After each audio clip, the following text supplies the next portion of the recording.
I don't even think people know what it would take to become great within a field.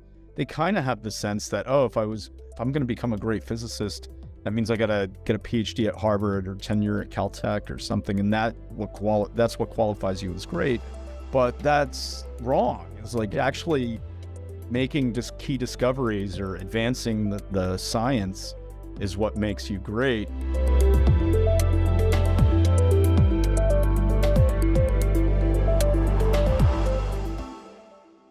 Okay, I'm excited to share with you an interview with Michael Patrick Gibson, co-founder and general partner of 1517 Fund, a radical and iconoclastic approach to venture capital.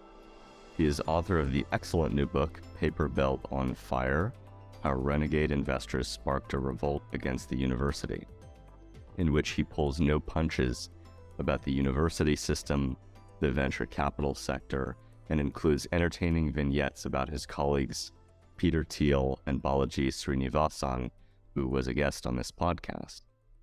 1517 is a reference to the year that Martin Luther pinned his 95 Theses to the Catholic Church doors, sparking the Protestant Reformation. Michael and his partners at 1517 are similarly calling out the modern-day Catholic Church, the university system, by showing that an alternative path is possible and that the emperor has no clothes. The precursor to 1517 Fund was the Thiel Fellowship, which awarded $100,000 grants to college-age students to defer or drop out of college to actually build a startup or something useful. One notable Thiel Fellow who is a supporter of DeSci and longevity biotech, or long bio, is Vitalik Buterin. Michael is a deep thinker and a genuinely nice guy, which is rare among VCs. He has an eclectic background. He attended NYU, University of Chicago, and then dropped out of a PhD in moral and political philosophy at Oxford. He interviewed for a job at the CIA because his father mysteriously died a few days after revealing he worked with intelligence agencies. Michael worked at the MIT Technology Review as a journalist. He met Peter Thiel in 2010 and spent 4 years at Thiel Capital. And he also ran the Thiel Fellowship with Danielle Strockman before co-founding 1517 with her in 2015. They've since delivered attractive returns to investors with the surprising thesis of investing in radicals, renegades, dropouts, and being the first backers of young, passionate people when no one else would. One of their big exits is Luminar Technologies, a LiDAR self-driving car company valued at over $2 billion on NASDAQ today, in which they invested at the earliest stages. Paper Belt on Fire is his new book, and the phrase was coined by his friend Balaji, author of The Network State, referring to the legacy establishment institutions, mostly on the East Coast, that print everything on paper. University degrees in Boston, laws in DC, securities and debts on Wall Street, etc. In this podcast, we discuss ways to revamp the university system, the promise of decentralized science, anarchist principles and market alternatives to the economic violence of the state, jurisdictional arbitrage, and how Web3 and crypto can facilitate capital formation and turbocharge real innovation in the physical world of atoms rather than just bits. So with that, I hope you enjoy my conversation with my friend Michael Gibson.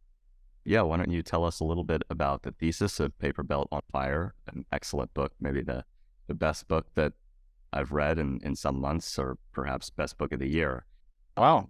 Yeah. You don't pull your punches, you're very unvarnished and honest in the book, and I really like that. No, I appreciate that. Thanks for reading. Maybe start with the title, Paper Belt on Fire. One of my friends, and certainly part of this world you're a part of, Balaji Srinivasan, back in like 2012, 2013, I was hanging out with him a lot. We'd take walks and just jam on ideas. Paper Belt was this idea that Balaji coined because we were thinking about how a lot of these old institutions and companies and they just happen to geographically be situated on the East Coast from Washington, D.C. to Boston, that they were under fire in different ways. One was like just the stated purposes of these institutions, whether it was the Federal Reserve, the FDA, the CDC, they were not living up to the purpose of, or at least the stated mission of their institution. But then we also saw the emergence of blockchain technology, Ethereum coming on. As part of the Thiel Fellowship, I helped Vitalik Buterin launch Ethereum in 2013. So this idea of decentralization was in the air. And so we thought the oncoming wave of new technology also might provide a new option for people who are looking to escape the old system.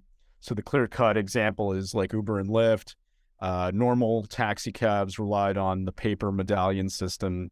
And then with mobile phones and so on, you could establish a system of reputation, credit cards, GPS, and people saw that this was a new option that they could, leave the medallion system for and opt into the new system, and they loved it. With the Thiel Fellowship, there's this idea: was there an alternative path to a successful career that didn't require college? That's an opt out. So I wrote an essay where I touched on the paper belt, and the editor of my book saw that, and she's like, "Oh, this will be cool if you use this as a title." I was like, "Yeah, it is provocative." The one thing the paper industries all have in common is not only that that in DC they print laws on paper, money on paper, Delaware incorporates on paper, New York, you have the New York Times, Wall Street Journal, Madison Avenue on paper, and then symbolically Harvard and MIT printing diplomas on paper. Okay, that's cute. But what I wanted to get into in the book, probably at too great a length, was Satoshi Nakamoto's original analysis of institutions. And one of the things that stood out for me is that a lot of our institutions rely on paper and some body of individuals who can authenticate that paper and what it means. So a diploma, there's some, body at the university that has set the standards for what it takes to earn a diploma.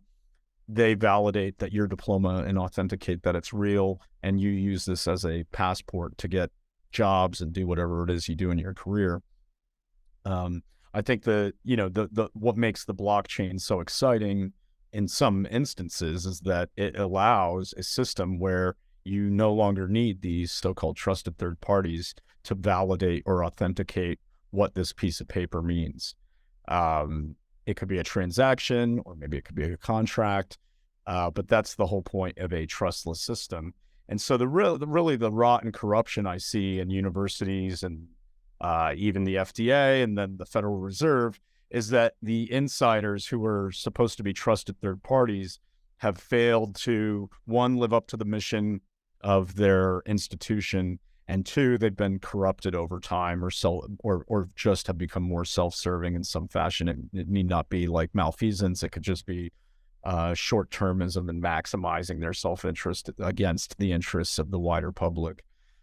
So that's the overall theme of the book. I wanted to tell a story though, so it is, it's not just an analytical book on institutions. It is also, an adventure story, because Danielle Strackman, my co-founder, and I, launching the Thiel Fellowship with Peter Thiel, and then now our fund 1517, I wanted to tell that adventure story. It's like, okay, so what are we doing as a response to some of these failing institutions? In our case, it tends to be this alternative path for education. So I wanted to tell that story, and I hope people enjoy it. Yeah, man, it was a fun read, and I think I told you this a couple of weeks ago at dinner, that the place in my heart, my intellectual heart, that Peter Thiel held has now been slightly displaced by biology. Yeah. And, the thinking is so original and so iconoclastic, but just so well stated that I can't help but love him. So I'm not surprised that he inspired the title of your book. He's also an investor, co-investor with you in Immune Age, by the way. Let's talk a little bit more about your background. I mean, you talk about this in the book, but maybe you could give people a bit of a taste from, potential CIA analyst to Oxford philosophy. Yeah. So just give us the brief background on yourself. Yeah, sure thing. Maybe just by way of context, it's like the book is also, because as a fund, we're looking talent spotting for creative individuals who launch companies. I've just by the nature of my job, I've had to think a lot about, what the right stuff is that we look for in founders. I learned at the feet of Peter Thiel. Peter has his views about creativity and talent. And one of the things that stood out for me that's pretty unusual is Peter is, many people know, is a fan of the literary scholar René Girard, who's done work in anthropology. Girard has these ideas about social dynamics, in particular about the way mobs and crowds, disorder is the societies in disorder. A mob forms, they look for a scapegoat, and by sacrificing the scapegoat, they hope to return order to the chaos. Girard studied this phenomenon throughout history and mythology, and he noticed some patterns for the type of person that the mob picks in order to sacrifice. And it's often the case that, the heroes in mythology were also the ones who had been victims of scapegoating in some capacity. I think Girard even says like a king is a scapegoat who just hasn't been sacrificed yet. So Peter used that, and there were attributes about that type of person the crowd chose that Girard gets into.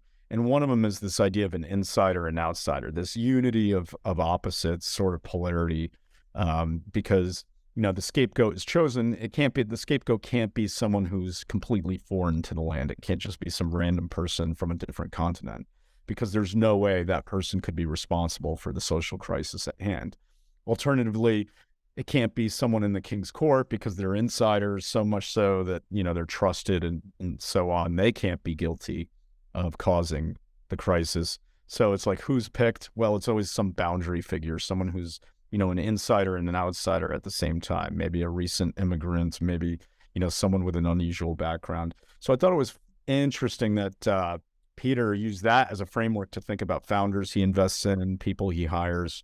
And it's something we've seen in our own work.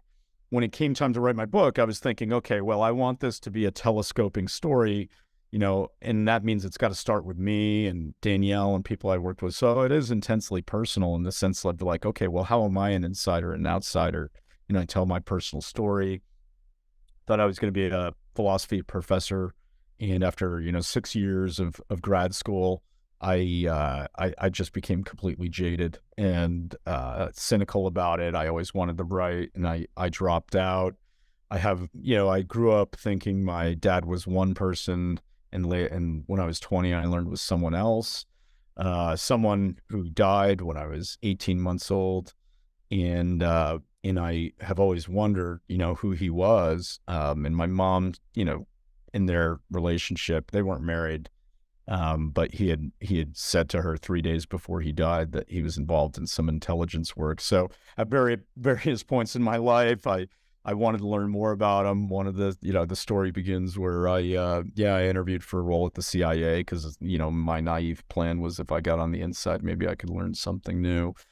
I wanted to portray that, the sights, the smells, the atmosphere of, how am I, from my personal story, how am I an insider and outsider to Silicon Valley and venture capital?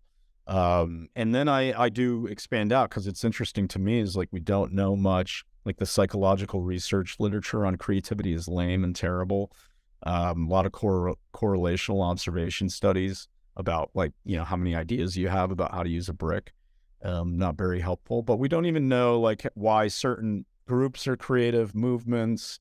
We don't know why certain cities are more creative than others. Why did Silicon Valley emerge? Why does it seem to, or for a time, it was more productive than, let's say the Boston area? I think psychedelics played a pretty big role in that, right? I think this is certainly worth adding in there. And then I'm interested in why are nations? America is not as creative as it used to be. I think the rate of progress has slowed down. It doesn't mean it's zero, but just seems to be the case that the rate at which we make discoveries and implement them has slowed down.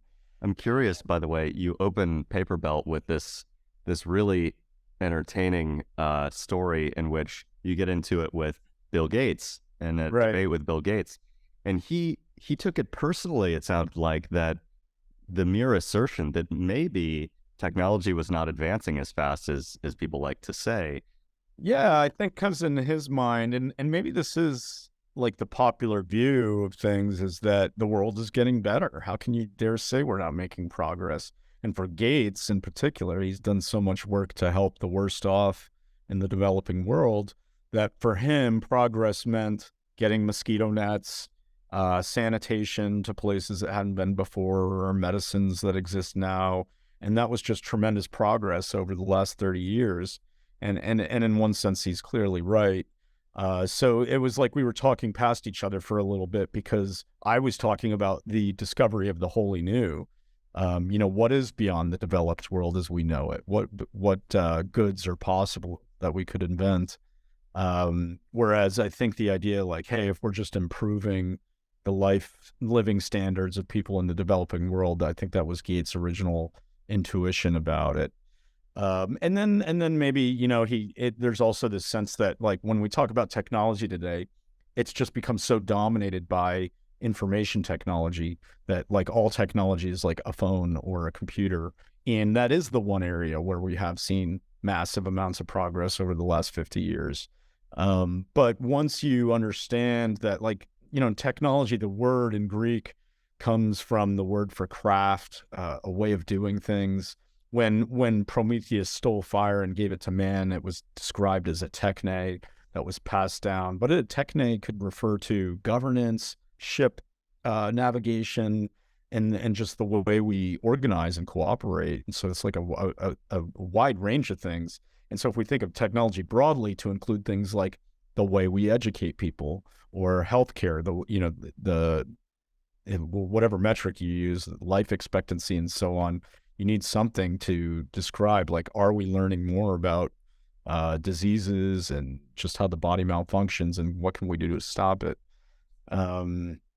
So once that was clear, me and Gates are going through it, and then I think he saw that it's like, okay, this technology, he clearly means everything: education, healthcare, energy creation, transportation, not just phones. And so at that point, I think Gates was like, okay, I see what you're getting at here. But although I don't think he fully came around to the idea that we're in a era of stagnation. Yeah, and Gates obviously has a mixed reputation in recent years, and my beef with him is that he hasn't been a supporter of the longevity biotech or long bio field, right? He's very up on the major technological trends, but through the grapevine, I heard that he perceives it as, same with Elon Musk actually, as selfish that these rich people just want to live longer when we have, other things to contend with. I think that's right. Gates appears to be surprisingly concerned about his public image and how people think about him. And I think this public perception that a billionaire is trying to extend his life is just a sign of greed and selfishness. I think he's worried about that. I think his whole philanthropic effort might be characterized as penitence for the time he read all the years running Microsoft as a ruthless entrepreneur, the Justice Department investigations into Microsoft and so on. It was like the philanthropy came after that as penance that he did wrong, and which is surprising to me because when you do read about Gates or see documentaries on him and so on, it's like this guy was one of the most cutthroat CEOs in American business history. So that this guy could be so ruthless in a lot of his business dealings, but then suddenly becomes someone who's overly concerned about public image is surprising to me. Interesting. I can't play psychologist, but it is interesting. Yeah, agreed. And you referenced the Pirates of Silicon Valley that basically exposes Gates and Steve Jobs as not the nicest people ever. Maybe they changed their fundamental constitution in their later years, but you never know. So, anyway, sorry, let's go to academia for a minute. Yep. What are your beefs with, if you can enumerate them, with academia as someone who planned to be a professor? You and I both dropped out of Oxford because I basically saw it as a Ponzi scheme. It wasn't worth the time. But you must have dropped out of it for some other reason. Can you elaborate on that? And since then, what you've seen? Yeah, I dropped out for personal reasons. I didn't want to be a teacher professor. It was just something that I never took to, running tutorials or seminars. I always loved the reading and the writing. And so it got to the point where I said, I don't need a PhD to write. I thought it'd be a good day job. But that's why I dropped out. And that was like 3 or 2 years before I met Thiel and the fellowship started. But it did prime me in a sense of like everything I thought about I hated how, there's this metaphor now I see all the time. I read a book on architecture recently, and it turns out that humans are a wall-hugging species. There are lots of mammals that are wall-hugging species. What this means is, when you enter into an open area like an Italian plaza, most people will hug the walls because they feel a sense of greater protection, I guess, if their back is covered. But even apparently bacteria in a petri dish will travel along a wall as a form of safety. But for me, it's this metaphor about hugging the coast, not really pushing out boldly into the open sea. And what I saw in academia was just like this whole incentive structure for incrementalism, where even in a subject like philosophy, it's like when you go to undergrad to grad school, the way to get in is not your test scores or, your papers. It's really like who your professors are that recommend you. And the only way to get those recommendations are to like flatter the professors and extend their work in some fashion. So you get those recommendations, you go to grad school, then it's like, who's your dissertation advisor? It's just rinse and repeat. Okay, how am I going to advance this person's views in some way? And then, okay, maybe you get postdoc to tenure track. How do you get tenure? Well, you can't piss people off in the department. So that was depressing to me. It's like I didn't want to add some decimal point to some student of John Rawls and philosophy. That just seems so boring and tepid. So that was my beef originally with academia. But now my concerns are more social, where, I think they could be remodeled, and we could get into how we might renew the university as a research institution. But as a form of education, I do take seriously in the economic debates about higher ed. There are these two contending views. One is that, okay, how do we explain the wage premium that college grads have over people who just have a high school degree? The standard consensus view is that people are educated in college, they learn skills, and when they enter the labor market, those skills are rewarded. But the contending view is that, in fact, what we learn in college does not bear any resemblance to what we do in the real world. And that's, anecdotally, a lot of people just know right away, like, yeah, I studied French poetry and now I'm an accountant or a lawyer. So there's this idea that, well, higher education isn't so much about the skills. It's this selection mechanism that helps people showcase and signal something about themselves to the labor market.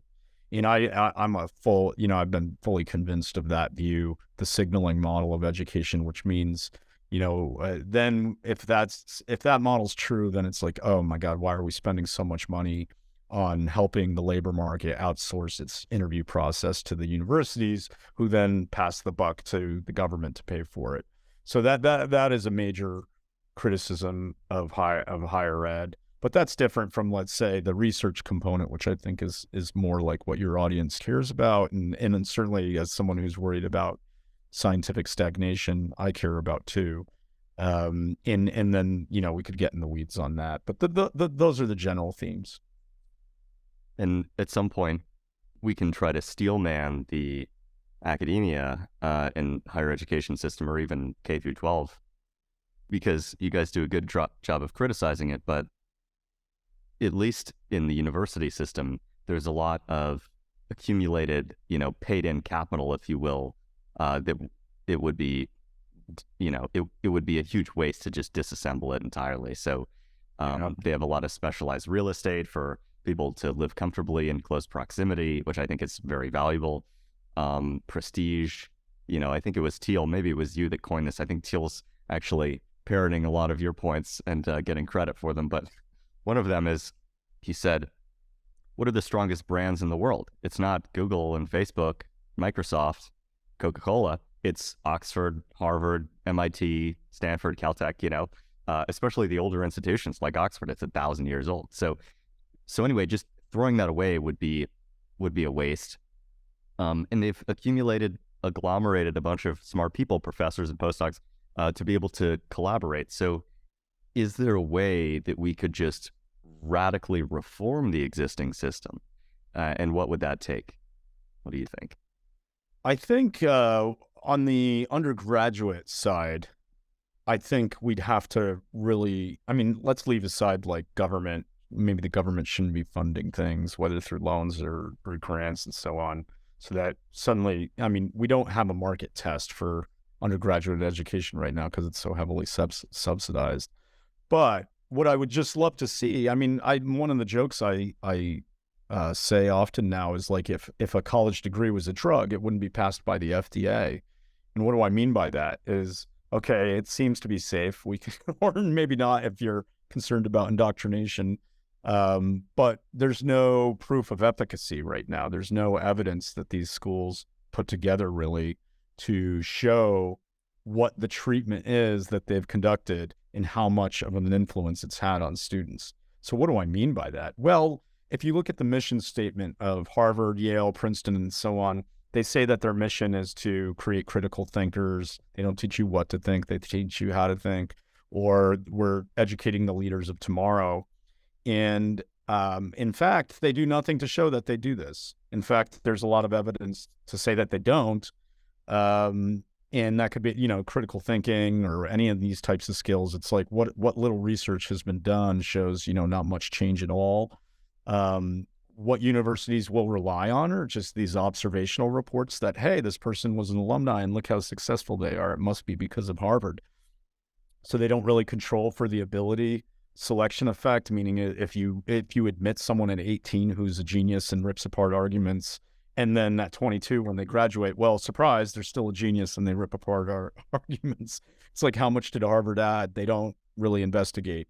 So if I was going to reform the universities, I would want to see greater evidence that they do what they claim. And then it might be surprising. I mean, maybe they invent new ways of educating people if we decided critical thinking was important and they showed. And the other thing is retention, by the way. So it's like, you know, even if you did, I honestly believe that the mind is like a muscle, and if you don't use it, you lose it. I feel that way about math and languages I've studied. I think it's fairly true of a lot of our abilities. So whatever it is that college does, if you lose it in 5 years, well, that's another, you know, if we test people again on these dimensions 5 or 10 years and they've lost everything that they supposedly gained, that would be puzzling. And so we'd want to change universities due to that. So I think that would be one way to think about, okay, how can we improve things? To steelman the case for universities, I think it's I think like what you put your finger on is probably the most important thing, which is like, how do you just get the best and the brightest in a physical location to bounce ideas off each other and interact? And I do think the physical proximity is probably the most important part in the people. So I think there is a lot of value there. I don't I mean, we could just start by saying we shouldn't fund things if they're just exclusive signals that separate the labor market. But if it was actually geared towards, okay, we are educating people and we can show you how we do it, here's the evidence, or we are advancing science and all these people are in the vicinity and it's clear that they're making discoveries, then that would be a strong case. Yeah. And, you know, I definitely recognize the merits of people hanging out, you know, in the cafeteria or in their, you know, senior common room or whatever. But actually, I think that's less and less important in the modern era, right?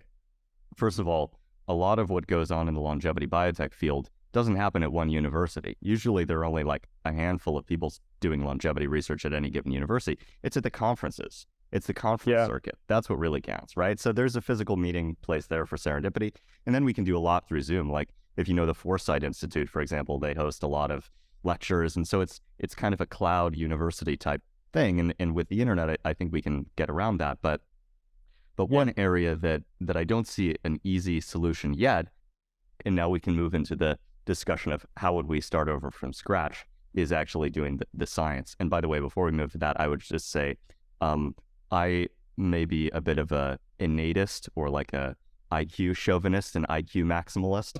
I actually think that a lot of what's going on is self-fulfilling prophecies, right? It's a filtration mechanism. It's like why Sequoia and Kleiner still get such great returns. Yeah, they have smart people. They attract the smartest people, and they attract the best founders, right? So it's this legacy, this brand that's incredibly valuable. So anyway, for the interest of the listeners of the Molecule podcast, I think the most difficult area of academia to rebuild would be science and in engineering in the R&D laboratories, in part because it's the most capital intensive.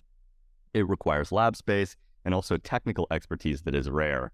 So you need to get together a motley crew, a team of a chemist, a pharmacologist, molecular biologist, a flow cytometry technician, accountants. You need all of this overhead that just pulling together in a biotech company would be not trivial. And also, biotech companies need to be very focused, whereas academics have the flexibility to pivot, right? So they can try a bunch of small projects, and if it doesn't work out, it's okay to burn the money.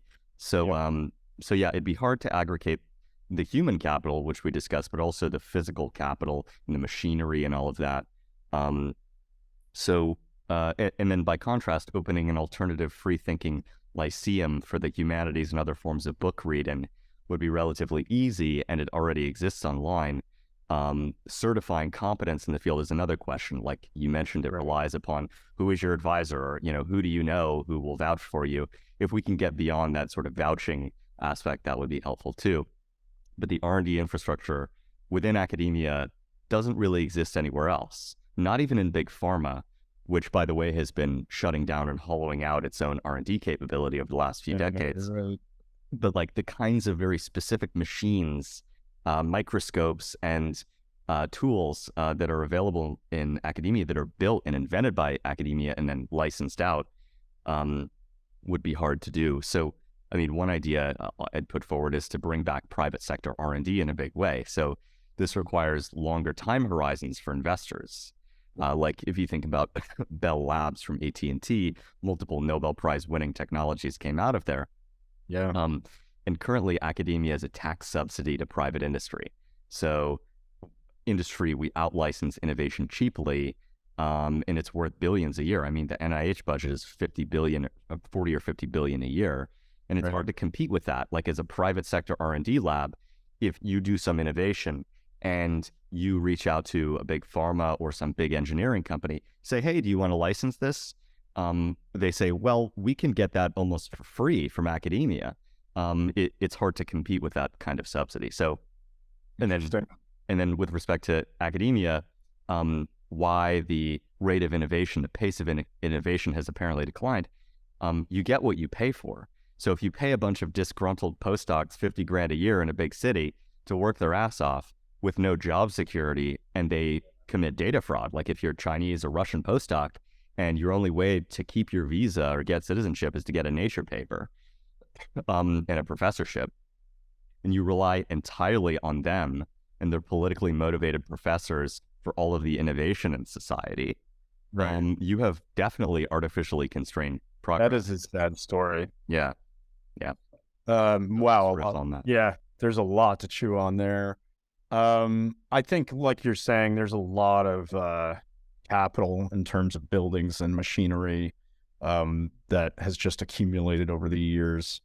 That makes universities a very they just have the lab equipment to run experiments and so on. And so if you're starting from scratch, that you don't have that. I think that's right. There is a legacy of wealth there, in essence, and knowledge.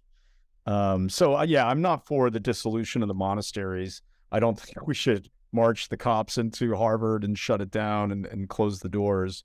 I just think we could start by looking at certain ways of funding things and maybe changing institutions and how they fund. That would be the first step. And then how, Harvard's going to change and all these other labs are going to change due to that. I don't know. What I don't know is, like, the general problem to me is, like, things start out, there's a biological metaphor for institutions, just as it literally are for people, where, you have a youth in a era of rising and energy and, blossoming.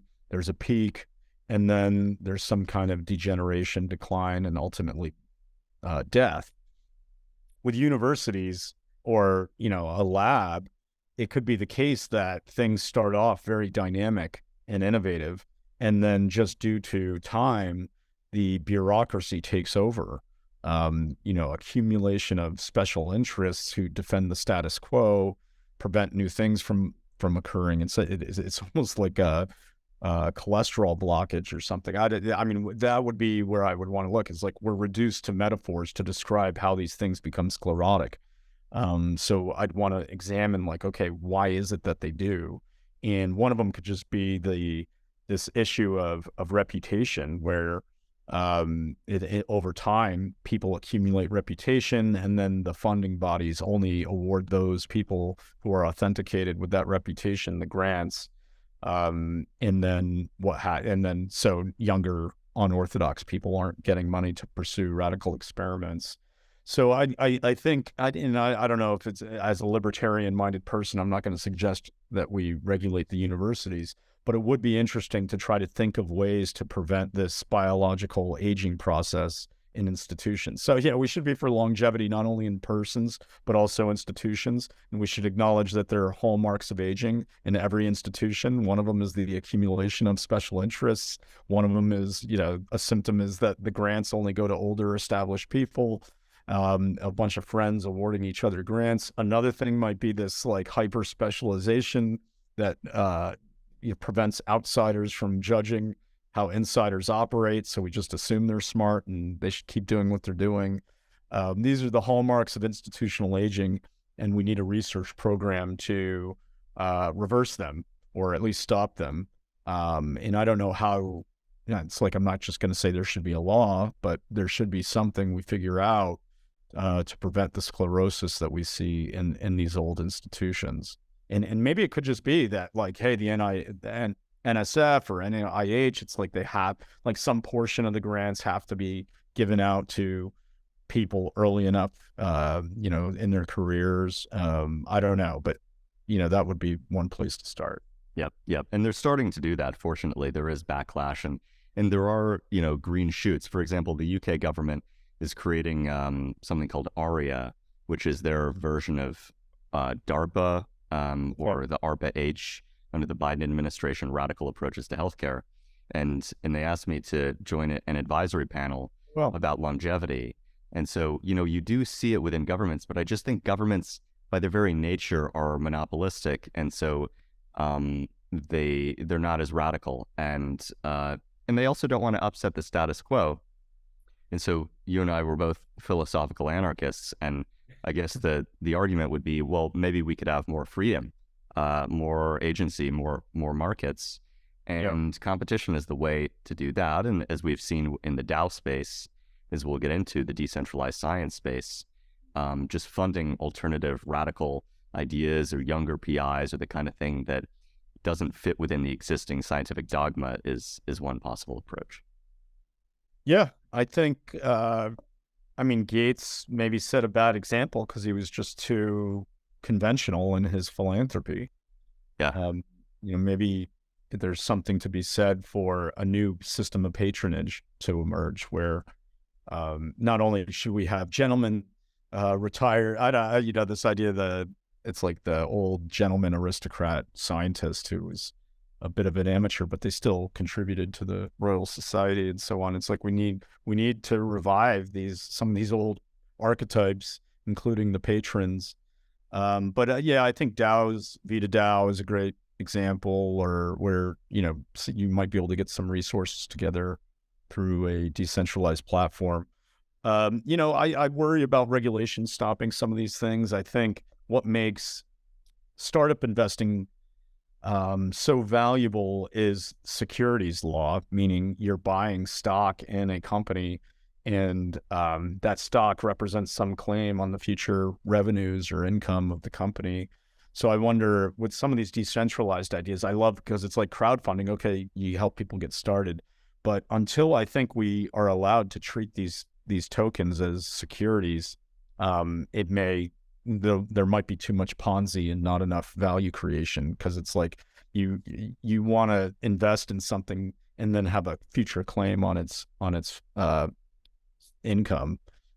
So those are some current concerns I have just in general about decentralized finance, and then maybe how that relates to, decentralized science. But the bottom line is, I think we should see new forms of funding emerge that are willing to take risks or try something different. Yeah, and that old model, like the Royal Society model of gentlemen tinkering in their estates, or the patronage model, free thinkers like Thiel or Balaji writing checks, it's not enough. It's too bottlenecked, right? And so there's so much capital out there, right? If people, how much people just kind of routinely put money into their 401k, their pension, and it goes to the Coca-Colas of the world, or the British Tobacco of the world, or the Monsantos, or the Exxons, and their cost of capital is so low, they just raise billions at a time, but it gets largely squandered. That's the regulatory issue, is the fact that, there's the accredited investor rules. You're only allowed to invest in VCs or startups, with exceptions for some crowdfunding. But by and large, you have to satisfy the conditions of being an accredited investor, which means you make some, like $300K over the last 3 years, or you're worth more than, I can't remember, $2 million. Either way, it excludes the vast majority of Americans. And it blows my mind that they can invest in Exxon or tobacco, or go to the casino and blow dollars, but they can't make an investment in a scientist pursuing some course of research. That's outrageous to me, and antithetical to the American way, which must be, we want to be a creative, innovative society, and it's got to be the Wild West. You got to accept that people are going to take risks, and they're adults. They're consenting adults. They can do some research. There are going to be mistakes, of course, but yeah, it's very paternalistic. The government is like, well, we will protect you from making a bad decision, as though they're not protecting us from all the other bad decisions that people make. But I think one of the major predictors of any country's success, any economy's success, is the rate of capital formation. I mean, a lot of the Austrian economic arguments make sense to me, right? Savings is very important. You need to save in order to invest, right? And defer consumption. And I think, the Jobs Act in the US has facilitated some of this equity crowdfunding, and also AngelList has been awesome for this, the rolling funds, but it's mostly like a Bay Area phenomenon presently. And I think one of the major bottlenecks that rolling funds can solve to some extent is the expertise of diligence. If you're an angel investor, you made a bunch of money in tech or something, but you like biotech or longevity, you need somebody who can do that diligence for you. And maybe you can't write $1 million check to get into an existing venture fund. So rolling funds are a really good solution there. And so hopefully those take off. But at ex-US, I mean, the SEC is very difficult in some ways, but ex-US, like in Switzerland, you can do ICOs today. And there are perfectly legit companies that are ICO listed, and anybody anywhere can invest in those equities or those tokens. Because one challenge is, like, if I'm based in the US, and I want to invest in European equities, I want to buy Evotech stock, which is like my favorite CRO. They're listed on the Hamburg Exchange or whatever. I can't get access to that very easily, right? So there shouldn't be these arbitrary jurisdictional barriers to investing anyway. And some countries do it better than others.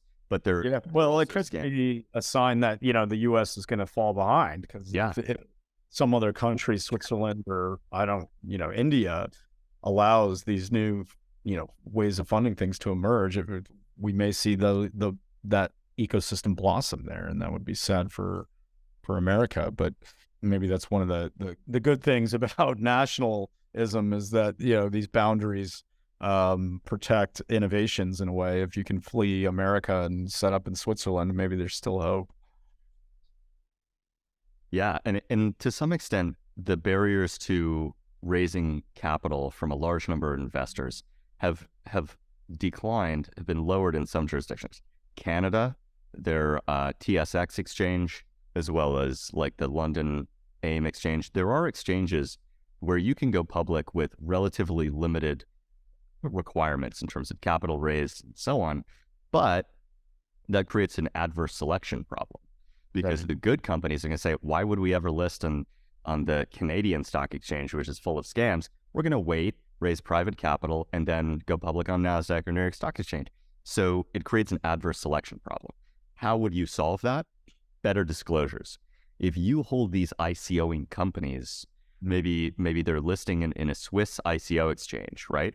Yeah. You hold them to a higher disclosure standard than even the SEC holds NYSE companies. For example, in the biotech field, you have to disclose a lot more to your investors as a biotech company than you do as a private biotech company than as a public biotech company. Sure. So you have to show them your data room, you show them your preclinical data, you show them your clinical data. Whereas when you file an S1 to go public in the US as a biotech company, you kind of say, well, here's our pipeline, here's generally what we're doing. There's no data. I've been amazed to see there's pretty much no, like, sometimes they have publications to reference, but so one thing that we're working on at VitaDAO and Molecule is improving the disclosure standards and making it voluntary. And the market can basically reward companies that disclose a lot more information. The more you disclose, the more sort of open your kimono, the more trust you have with your investors. And you don't rely on this, also the paper belt, all of these white shoe corporate litigators to sue you for failed disclosures if you're really disclosing everything that's relevant. I think that's right. Is the current system is based on the opaque FDA process, and individual regulators seem to have a lot of power over. It's not clear cut. They don't just look at the data and say, okay, yes or no. There's also some interpretation where they can, use their influence to change things. And so maybe that's tied to this disclosure where we're just counting on the FDA to do our diligence for us. But instead, and maybe this ties into the larger idea of another way science has been corrupted, I think, is, science is, you should never just take no one's word for it, was the original motto of the Royal Society, meaning you had to replicate. If Newton writes you a paper and explaining an experiment, it was your job to replicate the experiment and verify it. And that to me is the heart and soul of science, not peer review, which has become the modern definition of science, especially in the COVID in the COVID crisis. When Fauci is saying that he's the science, what he's basically saying is, like, I have the backing of my peer reviewed colleagues, and this is what we say. So it's like the paper that has the most citations from Nature last week, it was peer reviewed. This is science, not the fact that some experiment was replicated. So I think decentralized science could bring a lot of transparency instead to, is like, you could have your data on the blockchain and now it's immutable and recorded in history, and other people can access it for all time. It's so surprising to me to hear that, these science journals are walled gardens, very expensive. And then the data in a lot of the papers isn't even open sourced. It's like you'd have to email the professor. And sometimes now, if the research is from the 2000s, they don't even keep the data around. So it's like, this science is just, now it's this Ponzi scheme of reputation, like who's going to vouch for you above you, and who are you vouching below you, and is there some chain that connects you all that seems credible? That's not science to me, but that's the current system we have. Agreed. And I'll tell you something chilling, which is adverse selection again. There are whispers that the papers that are published in high-impact journals, Nature, Science, Cell, etc., are actually less likely to be reproducible. Because if you think about it, the results that are so amazing that get published in these journals are the ones where maybe you've made a mistake in data interpretation. Right. There are actually journals in chemistry, there are a couple journals in chemistry where they only publish if they can reproduce your result, which creates like a very high bar, gold standard. Right. The problem is that's fine in chemistry. You can do an organic synthesis in a couple of days or whatever. But for biology, it's much harder because you need that specially engineered mouse model, you need special machines, you need people who know how to do the thing, and it takes time to wait for cells to grow, for mice to age. So there's no incentive to reproduce. And there's also no incentive to publicly state that you could not reproduce results, because you're stepping on toes, and that's where science gets very political. Maybe we can find a way to compensate people for reproducing research in the literature. And when I started my PhD, or DPhil at Oxford as they call it, an idea would be, well, you have these junior researchers who shouldn't just be like left to their own devices to invent something new. For the first year or something, they should try to reproduce their favorite paper, right? Yeah, they should work closely with the people who did it, and there should be an expectation that you must provide your reagents and all of the information to somebody who wants to reproduce it. Otherwise, they, report it in some way. Not a bad idea. So like the first year or so of your PhD, you gained the technical skills by trying to reproduce a specific paper, and then you're expected to publish that, even if it's a negative result. And that lab that originally published it has a very strong incentive to make sure that you can reproduce it. Otherwise, they look really bad, right? So that would be one sort of security, quality control method that we could use. And another one that's obvious, I was just talking to a former FDA guy about this the other day, as well as Jay Bhattacharya, who you probably know. He's Thiel to his rescue. Yeah. I ran this idea by these guys separately, and I said, all right, one of the big problems in FDA and the whole world basically follows the FDA as their guidepost, is we are outsourcing all of our trusts and credulity to this one regulator who we know is not entirely credible. And the thing that really concerns me most is not the FDA taking poetic license on whether to approve a drug based on the data that are presented to them. That's a huge problem, to be sure, but that's not what keeps me up at night. What keeps me up at night is what's been demonstrated by many independent, journalists and researchers, is that big pharma has ways of slicing and dicing the data and presenting it selectively to FDA, such that FDA, even acting totally fairly and rationally, would be right to approve a drug, but they're not showing all of the negative data to FDA, right? They're supposed to register all. How many regressions did they run to get this result they wanted?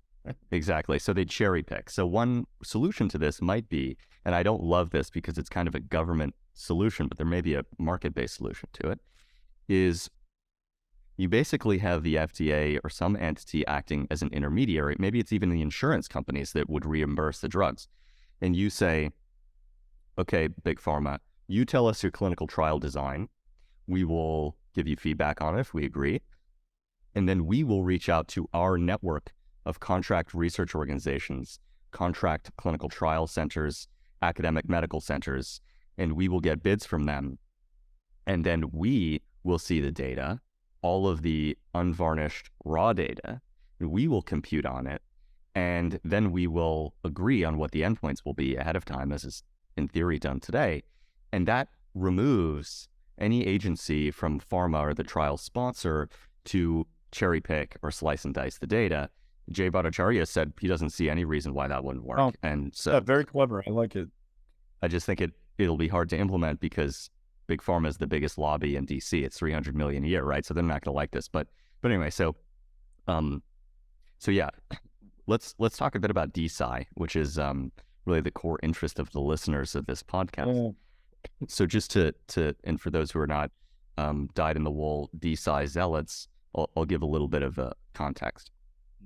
So decentralized science basically is a movement, political movement, a scientific and political movement to execute and publicize science, real science, without relying on big corporations or the state, the government, and established institutions, including academia to some extent. So we can finance R&D through DAOs and through crypto rails, contract with CROs, contract research organizations, which, by the way, big pharma uses heavily already, and small biotech companies or startup companies, and here and there, academic labs who have unique expertise. And by the way, a lot of these academics are being held hostage by their universities, by their tech transfer offices, because they're not allowed to do stuff that they would otherwise want to do, because the TTO don't think they're getting a big enough pound of flesh out of it, right? Yeah, that blows. So imagine a world in which anyone, scientists, even those not currently in the lab, have a great idea for an experiment that could yield the key to curing some disease or aging, or any other type of science, engineering, technology. And they write a proposal to a DAO, a decentralized autonomous organization, kind of like a decentralized venture fund. And they get a small amount of initial capital, tranched, and they mint an IP NFT, intellectual property, non-fungible token, that is liquidly traded and contract with a cloud lab, CRO, or academic lab that has a lot of excess capacity. There's a lot of downtime in these labs. They buy these $1 million pieces of equipment, they use it, 10% of the time. And there they perform the killer experiment. And that's value accretive for the IP NFT. You include the data in a data room that's accessible to the IP NFT token holders and others, and then they will do price discovery. So we set a price for everything important in the economy, from gold to oil to rice. And yet we don't have a price discovery mechanism for probably the most valuable thing in the economy these days in the modern technical world, which is intellectual property. It's the lifeblood of tech and biotech and so on. We don't have a price mechanism. And the beauty of this is it doesn't require new co-formation, all the work of bringing on a team, paying lawyers, raising capital, people quitting their jobs. And so it quickens capital formation, but also cheapens the experimentation cycle. And then that IP NFT can be more transparent than trading stock in public markets. And if the data look good, it's priced liquidly and traded fractionally. And in so doing this process, eventually all of the world's scientific data could be made searchable for easier licensing and development. So I'll pause there. I know that was apology style model. Yeah. Well, it's a beautiful ideal. I think where it gets tripped up is on some of these security laws, and the life cycle. I think where it's really strong right now is getting that first $1 million together, maybe a few $1 million, and that could get you runway to run experiments for a year or 2 years. What I wonder though is if it still takes $1 billion to bring a molecule to market, you're not going to be able to bring. It's going to be hard to move from that seed stage all the way to IPO, only using decentralized finance right now. And would you how is the FDA going to view these things? Will you have to work through alternative channels to bring something to market? I think these are all open questions regarding the model. But as far as getting that initial stage of capital, I think it's really, really impressive because, we've already talked about how conservative grant-making bodies can be, but it's also true even at the level of the VCs and biotech and so on. It's maybe they're being too conservative. So you get enough radical people together, maybe they'll fund some cool ideas. I guess in the DAO, I'd always also want to know what's the evaluation mechanism. Are there fund managers who have some level of expertise and they're not, vetting the ideas and the data and the people, and then, the DAO votes to follow those leaders? Or is it really just democracy? In which case I might be a little worried about that because it's maybe democratic decision-making isn't always the wisest. But that said, is I'm for the market, so maybe we'll see the emergence of all these different models, and over time, the best ones will win. And in the end, we'll bring more, we'll commercialize more research by having more experiments done. That would be pretty cool to see. But I do worry about the securities laws and the long term. How do you bring something to market? Not just the first 2 years of research, but the 10 years it takes to get through some approval process. Yeah, I can dive into that with the case study of VitaDAO, but on democracy, you'll know this as a philosopher. I think Plato said that democracy was one of the lower forms of government in the Republic. Our mutual friend Jonas Sinek told me about the layers of the cake there. But anyway, so agreed, there are barriers, but if it was easy and straightforward, it would have been done already. So the value unlocked comes in overcoming these barriers. And ex-US is the intermediate solution. Switzerland, for example, is very open. Switzerland has Crypto Valley and Zug, and and in terms of capital formation, crypto is not going away. Crypto is getting bigger. DAOs are getting bigger. It's not going to go away. There's a little bit of a winter temporarily, but I think it's healthy. So I'll give you the case study example of VitaDAO, which you know a bit about already. Balaji is also a supporter, and Vitalik is also a big supporter. So what is VitaDAO? So for those who don't know, VitaDAO is one of the first bio DAOs. And VitaDAO focuses on longevity biotech, this field of long bio. And I'm on the longevity working group there. I'm part of a committee, several committees of people who help manage the organization and do diligence on projects coming in. And so VitaDAO has deployed some millions in the first year of operations, into 15 or so different projects, partnerships with biotech companies, radical academic labs, and so forth, funding projects that are outside of the dogma or too translational, too practical for the NIH to fund, and so on. And even within the first year, we got attention of the likes of big pharmas. Pfizer put in $500,000 through in the latest round. Yeah, and one of the biggest of big pharmas, fairly conservative. They have a gentleman there, Mike Barron, who's very visionary in Pfizer Ventures, who came in, and we've been, several big pharmas have reached out to us, Novartis and Genentech, and people at those and other firms who are really interested, in part because we have really good deal flow. So at VitaDAO, there are thousands of people involved. So you don't have any venture fund with thousands of scouts out there, right? No, that's very valuable. It's powerful, yeah. And then we can do diligence like in an asynchronous process with multiple different committees. And there's also a vote. So it's democratic to some extent, but also we defer to those with real expertise. And so there's a lot of experimentation going on in the crypto Web3 DAO world on the sort of microeconomics of voting and managing decisions. And so at VitaDAO, we spun out our first company recently. So I agree, VitaDAO is structured, and DAOs of this nature are structured more to be first institutional capital in, or even pre-investment, in this pre-institutional investor in the science being performed in universities, which is where the real bottleneck is.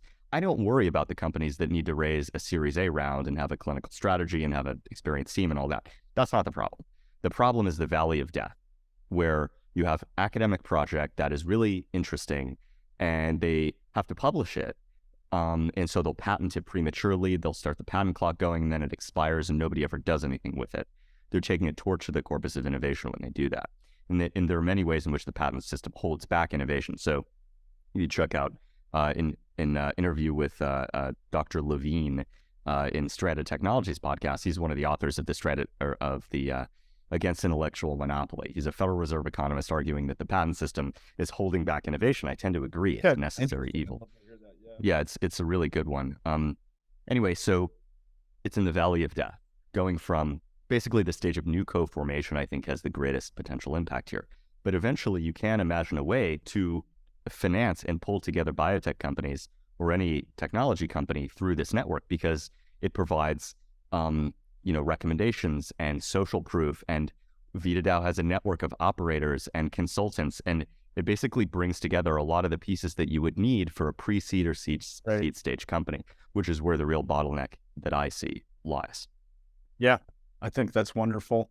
Again, I wish our regulations would allow these sorts of funds to operate as funds as they really are. So if everyone is owners of some piece of the fund, and that's what incentivizes them to do this work on that massive decentralized scale, I think it's a beautiful arrangement.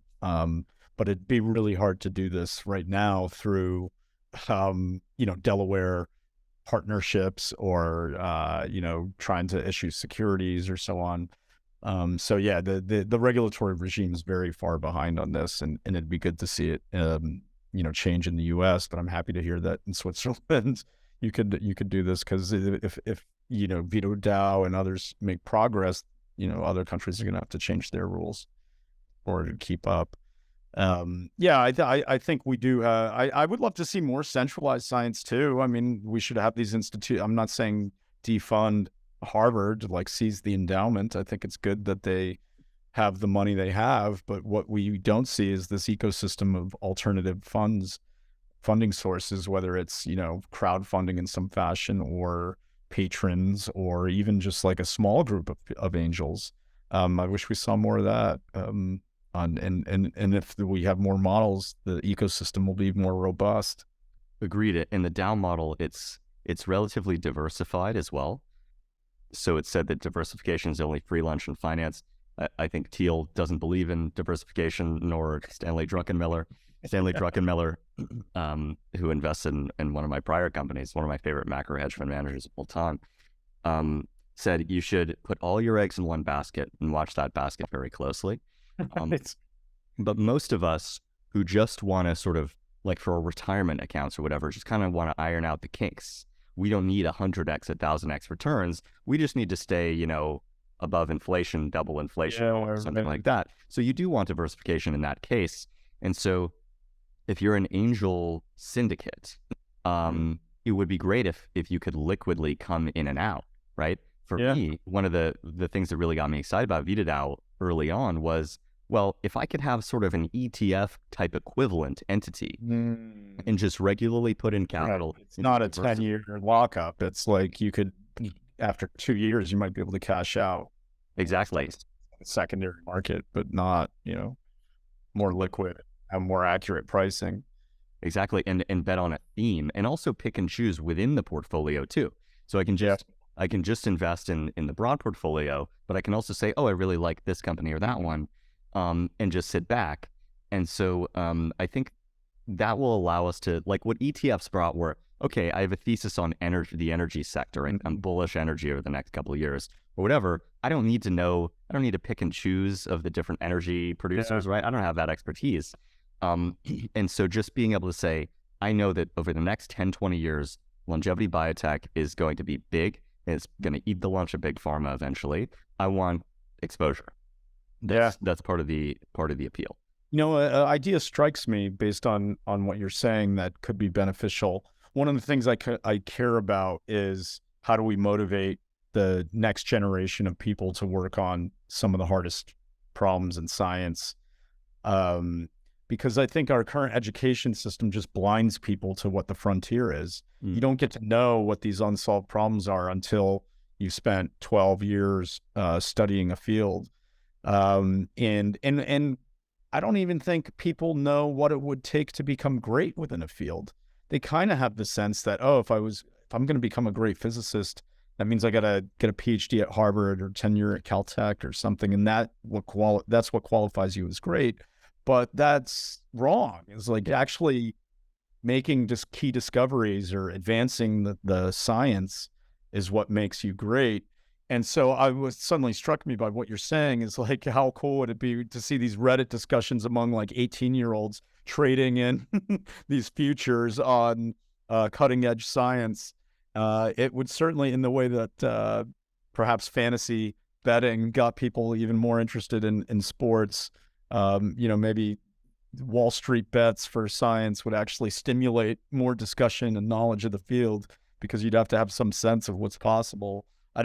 So yeah, and that like excites me. I'm like, another way we can maybe excite people or get them interested in what's happening on the frontier of science. That would be fantastic.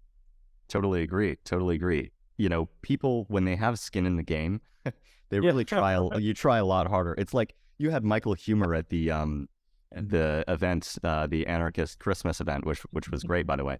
And he makes this argument that I'm fully convinced by, which is democracy. One of the reasons it doesn't work that well is because nobody really has the incentive to get to the bottom of things, to figure out which politician has the best policies and which of those politicians will actually deliver on their promises, et cetera.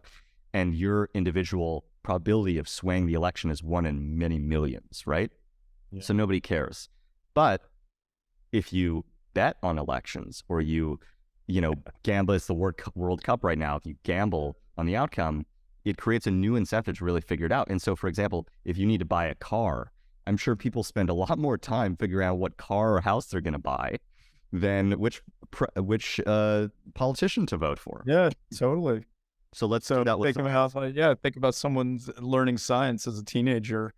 If they have money riding on their understanding of some field, it might actually be a little more motivated to learn it.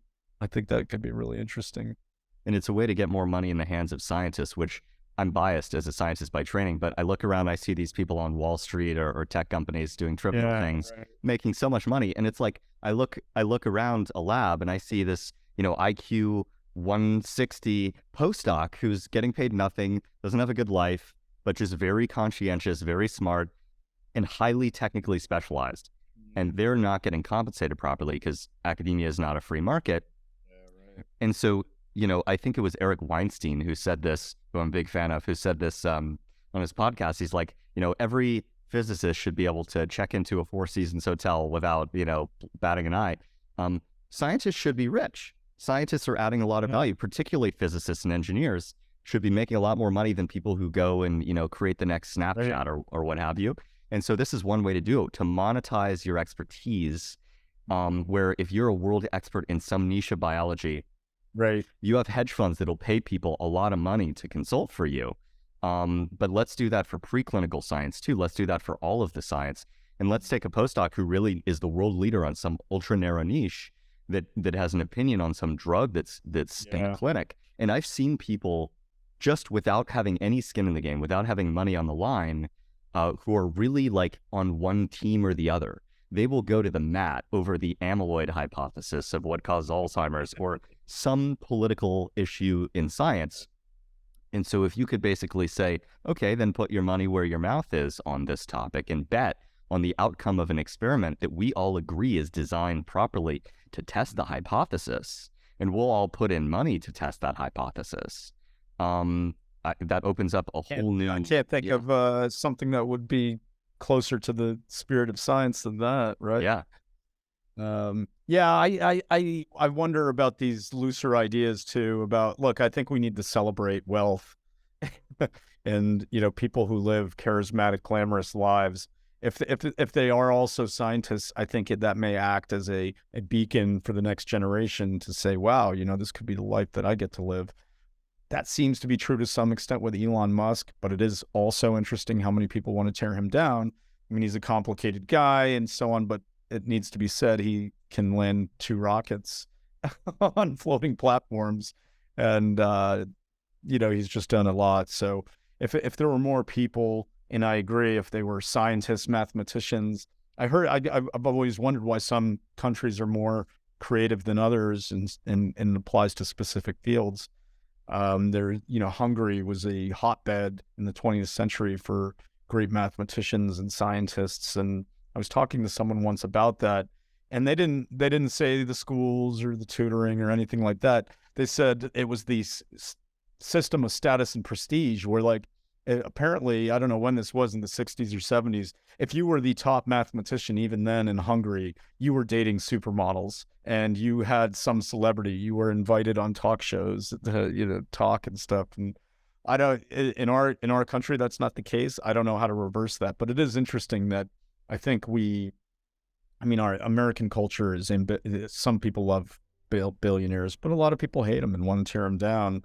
I wish that could change, and if the wealth was correlated with scientific advances, then all the better.